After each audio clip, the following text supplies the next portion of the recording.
Hey guys, I want to give you an update on our work in Ukraine. Many people have been asking what we're doing. So we are right now visiting a couple countries in Eastern Europe to continue our efforts. Right now I'm in the beautiful city of Budapest in Hungary. And to kind of give you an update of what we have done already, we have worked together with the Nazarene Fund, Operation Underground Railroad, along with Aerial Recovery Group, which is a group made up of former special forces, a lot of Green Berets, specialists at working in these kind of crisis zones, war zones, because we need specialties in all these different areas. And so we are really pooling resources, expertise, and we're being very effective.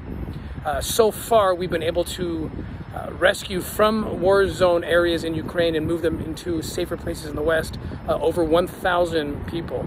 Among those rescued people, there are over 600 orphans, and these are from a list that the Ukrainian government, the Child Protection Services, have given us and asked us and authorized us to go in and extract these children who are in a really bad situation in bombed out cities and have really little hope of getting to safety. So over 600 of those, and then another 600, mostly women and children, refugees who found themselves stuck in basements or bomb shelters. We are seeing horrible cases of sexual assault happening, and of course we know what happens in any kind of a crisis scenario like this. Human traffickers take advantage, criminal organizations take advantage of the chaos, and they come swooping in and find the vulnerable and move them out. We even have intel as far away as the Western Hemisphere, the Caribbean region, of trafficking organizations talking about taking advantage of this opportunity to bring Eastern European girls into the sex industry. Again, we know how this happens. We see it all the time, where they lure them, they trick them, they steal their passports, and all of a sudden they're trafficking victims. So we're actually working with our law enforcement partners as far away as the Western Hemisphere, looking for victims of human trafficking from Ukraine. Well before the war, we were already working on adoption cases out of Ukraine through our project Children Need Families. We were already working with other European countries, from Czech Republic to Spain to Greece to Romania. And so we've been able to utilize those relationships to then help train and equip border police, for example, in the region to look for Ukrainian women and children who are being trafficked.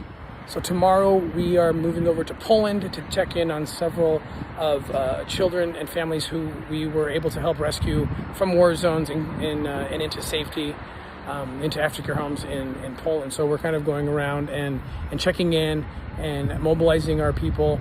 The extraction efforts continue, the ones that began right when the war began. We are still there growing that effort. There's still lists of thousands of children, thousands of orphans who have not yet been extracted, who in some cases haven't even been identified about their whereabouts.